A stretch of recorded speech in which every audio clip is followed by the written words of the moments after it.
Wakati hii picha inaanza, tunamwona binti wa kuitwa Ella akimhudumia bilionea Al-Hadi kwenye restaurant fulani. Bilionea akampa huyu binti kitita cha hela ndefu sana. Binti akabaki anashangaa huku akisema, zote hizi? Ndiyo, nimekupa, hizo ni zako. Binti akafurahi sana, unaambiwa. Bilionea akampiga huyu binti kibao cha huko nyuma kwenye maeneo.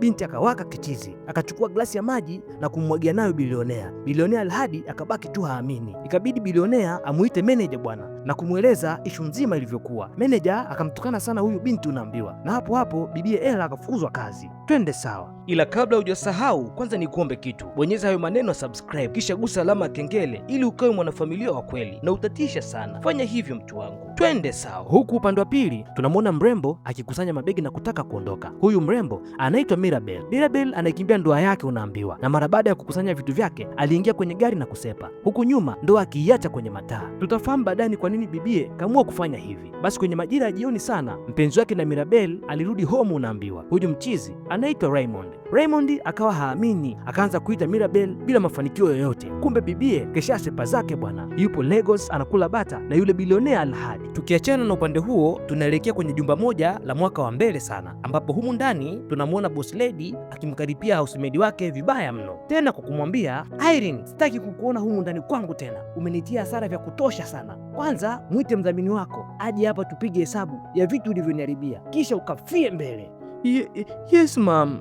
Irene aliitikia kwa uoga sana, kisha akachukua simu yake na kumpigia dada yake, akamwambia kwamba aje maana anataka kufukuzwa kazi. Sawa mdogo wangu, nakuja, nipe dakika 5 tu, wala usijali, utapata kazi nyingine mdogo wangu, bibie Ella alijibu. Kisha Irene akawa anaendelea kusubiria, na kweli ndani ya dakika kama 5 hivi mbele Ella akafika bwana, na alipoingia tu ndani boss lady akapigwa na mshangao wa hali ya juu sana, huku akisema, Ella Thompson, Ella, is it you? Oh, 10 years ago.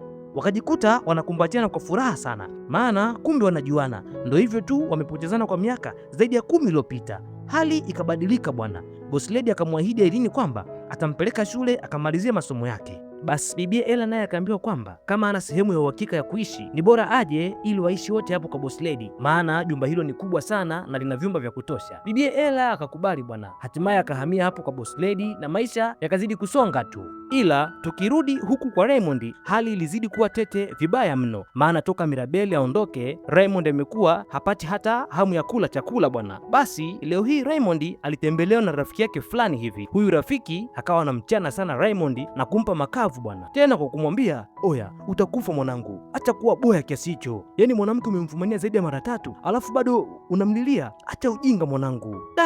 Mchizi akaona bora amweleze ukweli Raymond ili amuokoe, lakini bado Raymond akawa haelewi, akawa anazidi kumlilia Mirabel wake kupita maelezo. Huku upande mwingine, kumbe bibie Ella naye ana boyfriend wake anayeitwa Sam, na Sam ni wale wanaume ambao wanapenda kulelewa bwana, yaani wanamtegemea demu kwa kila kitu. Mchizi akawa anamfokea Ella na kumwambia kwamba eti atafute kazi nyingine ili wapate hela, maana toka Ella amefukuzwa kule restaurant maisha yamezidi kuwa magumu sana. Baby, sasa wewe ulikuwa unataka nifanyeje? Yaani niendelee kufanya kazi sehemu ambayo nanyanyaswa? Yaani nishikwe tarabu yangu na wateja alafu niendelee kuwa mpole? Ungefunga tu bana, kwani akiligusa linamomonyoka au anaondoka nalo? Unasemaje Sam?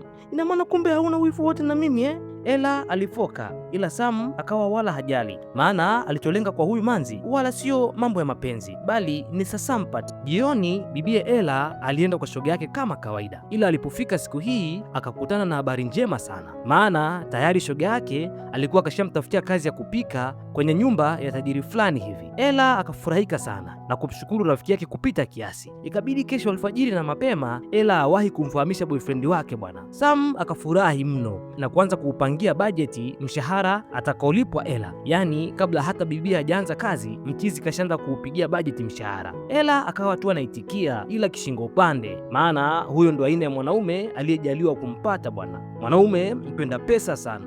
Ulikuwa nami DJ wako Mpare Mpalestina, nikuombe tukutane tena kwenye sehemu ya pili ya movie hii kali sana ya kuitwa Let's Fake It Until You Fall in Love. Niwaombe mwage moto mwingi sana kwa kulike, kucomment na kushare ili familia hii izidi kuwa kubwa watu wangu.